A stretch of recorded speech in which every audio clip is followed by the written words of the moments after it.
જે બીજી હતી એ છે કષાય. જે 4 પ્રકારના કષાયો છે: ક્રોધ, માન, માયા, લોભ. અને એ કષાય ઉત્પન્ન થાય તો એના અનુસાર કાર્ય કરવાની ઈચ્છા. જેમ કે ક્રોધ થયો તો ક્રોધ અનુસાર કાર્ય કરવાની ઈચ્છા, અને માન થયું તો માન અનુસાર કાર્ય કરવાની ઈચ્છા.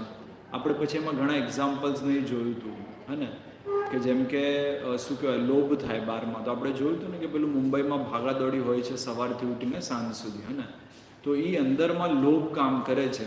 અને મુંબઈને તો એમ જ કહેવાય કે મતલબ આ એવી સિટી છે કે જે ક્યારે ઊંઘતી નથી. તો કેમ નથી ઊંઘતી? કોણ નથી ઊંઘવા દેતું? મતલબ મુંબઈના લોકોને, હે, અંદરમાં પોતાની જે ઈચ્છા પડી છે ને એ ઊંઘવા નથી દેતી. બાકી કોઈ ના નથી પાડી, ઊંઘવું હોય તો ઊંઘી જાઓ ટાઈમસર ઘરે આવીને. પણ અંદરમાં જે મિથ્યાત્વ છે, વિષયો પ્રત્યે જે રુચિ છે,